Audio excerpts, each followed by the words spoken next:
Soyez les bienvenus dans ce numéro de votre magazine économique Éco-Débat. Pour mobiliser des ressources intérieures pour soutenir leur politique économique, l'un des facteurs clés ciblés par les États, c'est bien l'impôt. L'impôt, un levier de financement pour les États, mais un poids presque insoutenable pour nombre d'entreprises sur le continent africain et surtout pour les jeunes entreprises et les PME. Impôt et développement des petites et moyennes entreprises en Afrique, on en parle dans ce numéro de Éco-Débat. Et avec nous dans ce studio, Dr Samuel Maté, économiste. Merci d'être avec nous. Merci Stéphane et merci aux téléspectateurs. Et aussi dans ce studio, Dr Paul Assandé, vous êtes conseiller technique à l'agence Côte d'Ivoire PME. Merci d'être avec nous. Merci pour l'invitation. Alors messieurs, d'entre deux jeux, très souvent, ou ces dernières années, on entend beaucoup parler d'entrepreneuriat. Qu'est-ce qui suscite cette euphorie sur le continent africain? Slogan politique, opportunités réelles ou bien manque d'emploi, taux de chômage assez élevé? Mais écoutez Stéphane, je pense que c'est une panacée de tout ça, mais en avant on mettra surtout le besoin, n'est-ce pas, d'emploi. Parce que selon les récents rapports de la Banque africaine de développement, la BAD, nous avons chaque année 13 millions de jeunes et de personnes qui arrivent sur le marché de l'emploi en Afrique, et que sur ces 13 millions qui arrivent, l'Afrique ne crée que 4 millions d'emplois. Donc on se retrouve avec 9 millions de jeunes et de personnes qui arrivent sur le marché de l'emploi chaque année et qui sont au chômage. Et à cela, il faut noter le fait que selon les rapports de l'Union africaine sur la Covid et l'emploi, c'est près de 20 millions d'emplois que la Covid a effacés d'une certaine manière en Afrique. Donc l'emploi devient essentiel et nous en économie, la corrélation est très forte entre l'emploi et la stabilité sociale dans un pays. Et ça, c'est le premier. Mais très rapidement, le deuxième point aussi, c'est l'innovation. Et la plupart, les études ont prouvé que ce sont les entrepreneurs qui envoient l'innovation, qui envoient la richesse. Et c'est important de passer par cette voie pour pouvoir arriver à l'innovation et à la création de richesses. À la création de richesses. Et il y a un terme, un slogan qui était vraiment récurrent, ou qui est vraiment récurrent en Côte d'Ivoire. On parle d'émergence. Quel est l'état des lieux de l'entrepreneuriat en Côte d'Ivoire? Oui, merci. Je pense que de tout temps, je peux dire à la suite du docteur Maté que je veux dire, le concept d'entrepreneuriat a existé dans les économies. C'est vrai que c'est un concept qui prend de plus en plus de l'ampleur dans les débats politiques, dans les débats économiques, au regard donc de la question de la persistance de la question d'emploi. Mais en Afrique, en Côte d'Ivoire particulièrement, je pense que l'entrepreneuriat peut être vu comme une opportunité pour booster, le développement économique au regard du faible niveau d'industrialisation, du faible niveau d'exploitation de certaines opportunités. Donc au-delà de la compensation du problème d'emploi que l'entrepreneuriat auquel pourra contribuer, je pense qu'il y a aussi des opportunités qui existent, donc qui encouragent donc les jeunes à pouvoir se lancer donc sur le marché de l'entrepreneuriat, dans le domaine de l'entrepreneuriat. Et en termes d'émergence, le point, je pense que les autorités politiques sont mieux placées pour faire le bilan, mais je pense les derniers rapports que j'avais regardés, que ce soit des rapports de la Banque mondiale ou des institutions internationales, indiquaient que la Côte d'Ivoire était, je pense, à la porte du paradis. Et donc ça suppose qu'il y a des efforts qui avaient été faits, même si on n'a pas atteint le niveau souhaité en termes d'indicateurs macroéconomiques pour être émergent, mais je pense qu'il y a eu des efforts de fait au regard donc de ces rapports produits par les institutions internationales. Il reste que beaucoup de choses aussi, naturellement, sont à faire. Les efforts sont à poursuivre. Donc j'imagine que dans le nouveau plan national de développement qui est en cours d'élaboration, cette question-là est au cœur donc des préoccupations du gouvernement, donc de telle sorte que la synergie des actions, aussi bien grâce aux efforts des entrepreneurs, mais du gouvernement aussi, on puisse converger vers donc, cet objectif d'émergence de la Côte d'Ivoire. On avait voulu pour 2020, certainement qu'on la projettera pour 2025 ou 2030. Pour 2030, et justement, est-ce qu'il existe des politiques, des facilités pour permettre aux entrepreneurs de se lancer réellement? Parce qu'on sait qu'en Afrique, c'est beaucoup l'informel. Écoutez, Stéphane, je pense qu'aujourd'hui, comme vous l'avez dit, l'entrepreneuriat est devenu, disons, le mot magique pour beaucoup de pays et beaucoup de dirigeants comme solution au chômage et aux opportunités pour les jeunes. Il faut reconnaître que beaucoup de pays, et essentiellement la Côte d'Ivoire, ont fait des efforts louables dans la promotion de l'entrepreneuriat.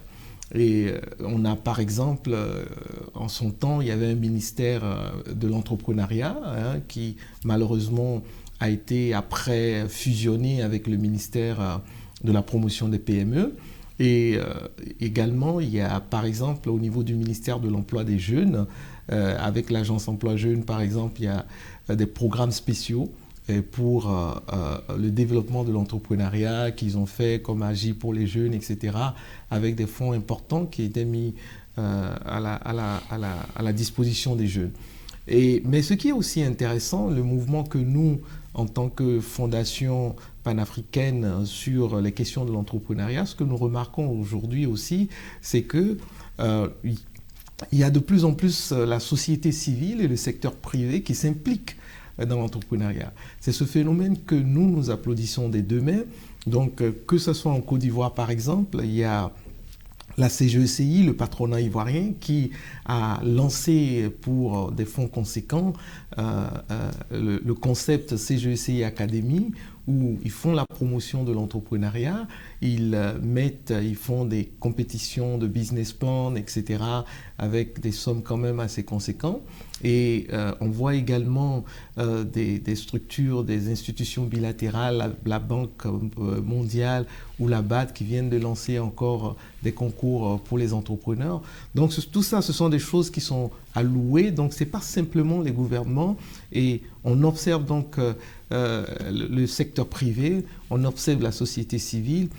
Nous, par exemple, on fait de la formation entrepreneuriale, même dans les villages. On vient de former près de 300 femmes dans le canton Goli.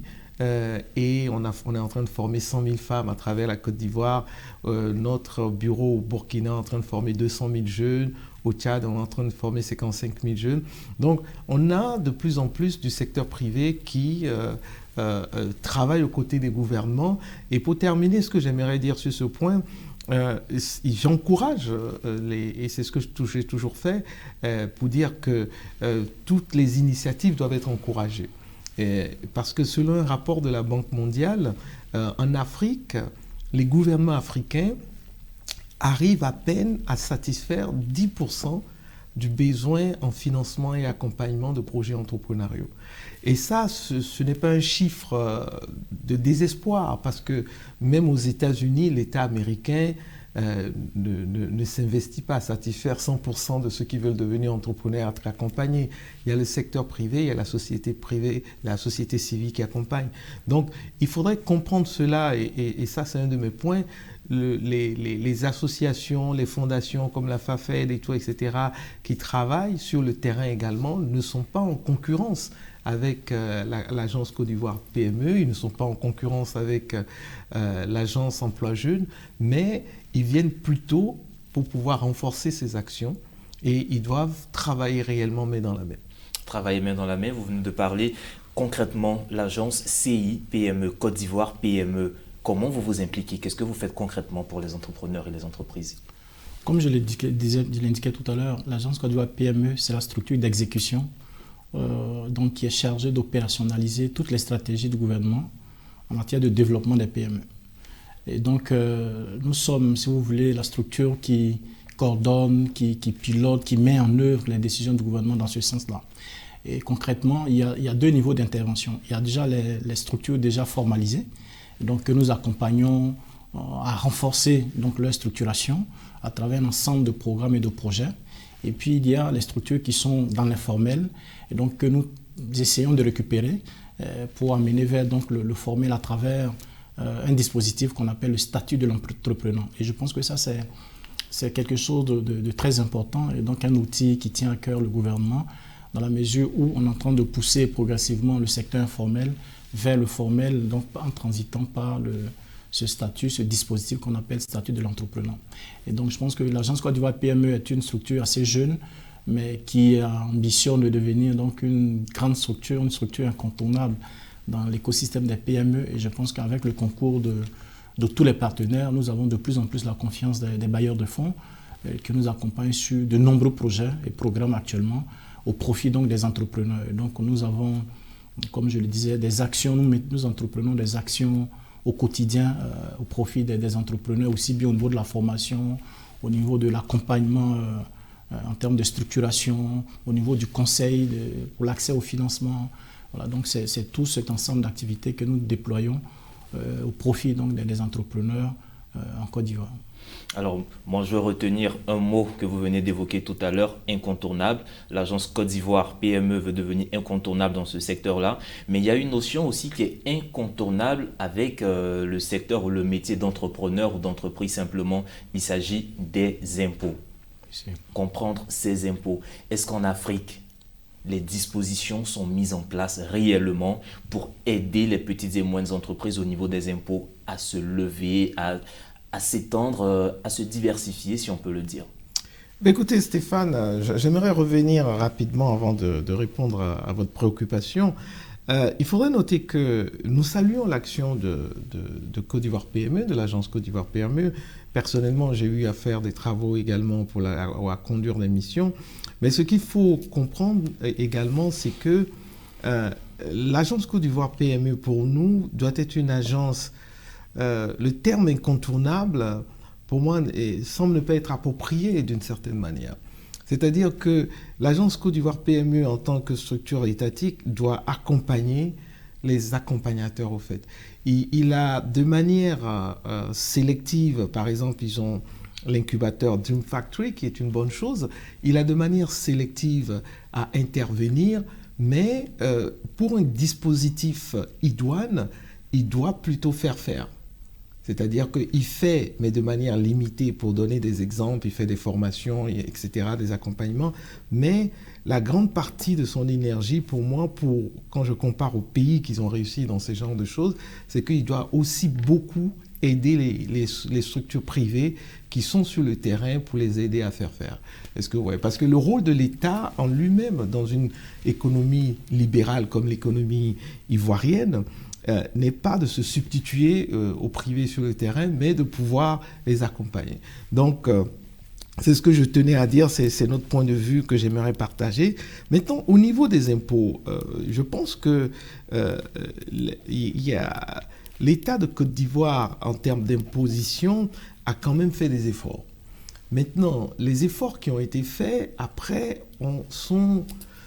la structuration de ces efforts est un peu mitigée. Je m'explique. Par exemple, la définition des PME selon la loi ivoirienne 2014 sur les PME sont définies dans cette loi comme des sociétés, des entreprises qui ont un chiffre d'affaires jusqu'à 1 milliard. Et qui ont jusqu'à 200 employés. Okay? Ça, c'est pour rester dans la catégorie des PME. Mais on se rend compte, quand on regarde par exemple l'annexe fiscale ou les lois fiscales en Côte d'Ivoire, que les impôts ne tiennent pas compte de cette structuration des PME. Par exemple, si vous prenez les types d'impôts qui existent en Côte d'Ivoire, il y a 4 types d'impôts qui existent en Côte d'Ivoire. Ces 4 types d'impôts ne sont pas classés par rapport à la définition des PME. On vous dit qu'il y a un impôt forfaitaire pour ceux qui font jusqu'à 5 millions de chiffre d'affaires par an. Ensuite, on vous dit que ceux qui font entre 5 et 50 millions de chiffre d'affaires sont au niveau de l'impôt forfaitaire, du système d'impôt forfaitaire. Et ensuite, ceux qui font de 50 millions à 150 millions, ils sont au niveau de l'impôt synthétique, par exemple. De l'impôt synthétique de 50 à 50 millions et du réel simplifié de 50 à 150 millions. Et que au-delà de 150 millions de chiffre d'affaires par an, vous êtes dans le réel normal, c'est-à-dire toutes les grandes entreprises. Donc vous voyez très bien que dans cette classification, à partir de 150 millions, on met la PME dans la même catégorie que la grande entreprise qui se fait des milliards. Donc, nous disons que ce sont des choses qu'il faut corriger parce que ça pénalise énormément les PME. Il faut que toutes les lois reflètent donc la structuration que l'État de Côte d'Ivoire a donnée en termes de loi à la définition des PME. Deuxième chose sur ça, c'est que quand nous parlons d'impôts, il ne peut pas y avoir d'imposition sans une structuration spécifique et sans une motivation si on n'a pas une gouvernance dans l'économie. Ça veut dire quoi? Ça voudrait dire que si nous imposons, si nous faisons du contrôle fiscal, etc., quelque part, c'est qu'on s'est assuré que les PME ont des marchés, ont des contrats pour payer les impôts. Parce que si vous créez votre entreprise et qu'il se fait qu'on est dans un système où la gouvernance n'est pas au maximum et que vous ne pouvez pas avoir des marchés et des contrats, vous aurez des problèmes de trésorerie pour payer votre impôt. Mais aujourd'hui, c'est vrai, je reconnais que le gouvernement ivoirien a fait des efforts avec le nouveau code d'investissement, avec une nouvelle loi sur les marchés publics, mais les PME, par exemple, aujourd'hui représentent 98% des entreprises structurées. Mais si vous regardez, par exemple, au niveau des marchés publics, elles ont 30% du marché, que c'est ce qu'on demande, 30% du marché de la commande publique, des contrats d'État. Si on est à 98% des entreprises, le minimum aurait été de leur donner, par exemple, 50%. Justement, là, je veux vous reprendre sur ce mot et m'adresser à vous, Dr Paul Assandé. Comme on le dit généralement, si l'État veut profiter plus, l'État doit permettre que le gâteau soit beaucoup plus gros pour pouvoir avoir une grosse part sur les impôts. Qu'est-ce qui est fait concrètement pour aider ces entreprises-là? Merci Stéphane. Je voudrais, avant de répondre à la question, peut-être revenir à ce que le docteur disait tout à l'heure concernant la position que l'Agence Côte d'Ivoire PME veut occuper dans le dispositif de l'écosystème. L'idée, le mot incontournable ne veut pas dire qu'on veut tout faire. La preuve, c'est qu'aujourd'hui, sur nos différents projets, sur nos différents programmes, nous, on conçoit, on recueille les besoins des PME et puis, naturellement, on recrute des spécialistes de cabinets privés qui ont la compétence dans le métier pour accompagner donc, ces PME-là suivant les exigences donc, de l'agence. Donc, on veut être incontournable, c'est vrai, mais ça ne veut pas dire qu'on veut tout faire dans le secteur d'activité. La preuve, on collabore avec tous les partenaires, qu'ils soient privés ou publics, dans le sens donc, du développement des PME. Ensuite, je vais dire, en termes d'impôts, je pense qu'il a raison de le dire. L'État devrait ou l'État gagnerait à adapter donc, la politique fiscale à la spécificité du secteur des PME. Mais à ce niveau, je vais dire, il y a beaucoup d'efforts de faire déjà, même si ces efforts-là, je vais dire, ne couvrent pas ou n'arrivent pas à satisfaire totalement les préoccupations donc, des PME. Le premier donc, de ces efforts-là, c'est qu'actuellement, où je vous parle, il y a dans les pipes un projet d'ordonnance ou de décret, on verra la forme que ça va prendre, mais une loi qui est en discussion et donc qui porte sur une fiscalité adaptée aux PME. Cette loi-là, naturellement, prend en compte les observations, les préoccupations du secteur privé et notamment donc, du secteur des PME. Et donc j'espère que dans cette loi, effectivement, on va tenir compte de la spécificité du secteur en termes d'imposition. Mais au-delà, je pense que le gouvernement est soucieux et conscient de l'importance des PME, donc il travaille à alléger ou améliorer le fonctionnement. Mais ce qu'il faut retenir en termes d'accès au marché, c'est que la réalité qu'il ne faut pas perdre de vue aussi, c'est que nos PME ne sont pas suffisamment structurées pour compétir. On leur fait, c'est vrai, des faveurs, mais après, bon, je vais dire, la faveur ne doit pas remplacer la règle sur un marché où on se veut compétitif. Et donc, la norme, le seuil, c'était 30%. Mais les chiffres des impôts, enfin les chiffres du marché public de l'année 2019 indiquent que les PME sont allées au-delà de 30% de part de marché public. Donc, je pense que des choses se mettent en place. Et donc, progressivement, on est en train d'accorder la place qui revient donc, au secteur des PME. Il ne faudrait pas peut-être perdre espoir. Les choses paraissent lentes, certainement, mais je pense que le gouvernement travaille à donner aux PME la place qui leur revient. C'est aux PME aussi, je pense, de saisir les opportunités qui leur sont offertes dans les différents dispositifs mis en place pour pouvoir mieux se positionner aussi. Et la clé, c'est la structuration, je pense. Voilà. Plus les PME sont structurées, plus elles seront plus compétitives et donc accéderont plus facilement aux différents marchés. Alors vous parlez de structuration, moi je vais revenir sur quelque chose. On parle de structuration quand on est informé sur quelque chose, quand on est mieux formé. Est-ce que ces entreprises, ces PME que vous accompagnez, ces entrepreneurs que vous voyez, est-ce qu'ils sont sensibilisés à la question des impôts? Parce qu'il y a beaucoup qui se donnent, ils ont une idée d'entreprise, ils se lancent, derrière ils sont obligés 2 ans, 3 ans après de fermer parce qu'ils n'ont pas connaissance de ces notions d'impôts, ils sont rattrapés par ces poids lourds, si on peut le dire. C'est-à-dire qu'au fait, Stéphane, pour moi le problème d'information aujourd'hui n'a pas autant d'acuité qu'il y a 5 ou 10 ans. Il y a 5 ou 10 ans, on pourrait parler du problème d'information. Aujourd'hui, je partage l'avis qu'il y a eu des progrès. Je ne veux pas dire que c'est l'état parfait ou optimal, mais il y a eu des progrès. Aujourd'hui, je pense qu'au niveau de la Direction générale des impôts, leur site internet fournissent tous les éléments, toutes les informations. Au niveau du CPC, quand vous allez créer votre entreprise, on vous donne toutes les informations sur place, sur vos obligations fiscales avec les impôts, etc. Donc, sur ce point, je pense que également au niveau du site de Côte d'Ivoire PME, de l'agence, il y a des informations. Je pense qu'il y a eu une avancée significative sur l'information. Mais le problème véritable, au fait, de ces jeunes, pour moi, parce qu'on en reçoit beaucoup, nous, à la Fondation FAFED, c'est que c'est le problème de paiement, est-ce que vous voyez. Et jusque-là, nous, on avait lancé en son temps une initiative qu'on appelait l'initiative 35.3. Et l'initiative 35.3, on disait que en élargeant le niveau, en réduisant le taux d'imposition, on pouvait faire beaucoup de choses. Et on est même allé très loin, où on a demandé, par exemple, que l'État de Côte d'Ivoire, et comme on est dans plusieurs pays, les Africains, les États africains en général, puissent donner une vacance fiscale aux jeunes qui entreprennent, pour encourager l'entrepreneuriat. Où on disait que dans cette initiative 35.3, qu'il soit donné 0 impôt à tout jeune africain, qu'il soit dans son pays ou pas, et qui commence une entreprise, que sur les 3 premières années, du moment qu'il est âgé de moins de 35 ans, c'est pour ça qu'on a parlé de 35.3, du moment qu'il est âgé de 35 ans et moins, qu'il paie 0 impôt sur 3 ans.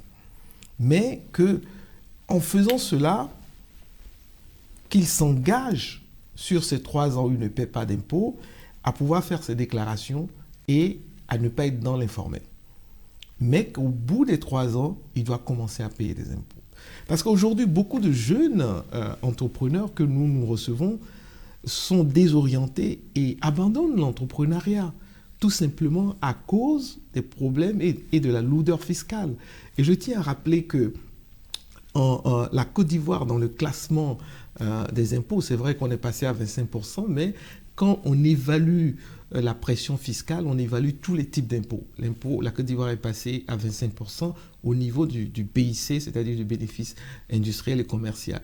Mais ce n'est pas le seul impôt qu'une entreprise paie. Donc quand on veut évaluer la pression fiscale, on prend tous les types d'impôts que l'entreprise paie. Donc quand on fait ce calcul, la Côte d'Ivoire est au-dessus de la moyenne africaine. On est à 50% d'imposition que l'État tire de l'entreprise, alors que la moyenne africaine, et si je prends mes chiffres ici, est à 47%, avec environ pour les États-Unis sont autour de 45%. Donc il y a un effort véritable à faire et pour nous, le problème n'est pas un problème d'information, mais un problème de pouvoir alléger encore et d'aller plus loin parce que, pour terminer, quand vous avez 10 entreprises qui paient, par exemple, 10 000 comme impôt, l'État aura 100 000 dans sa caisse.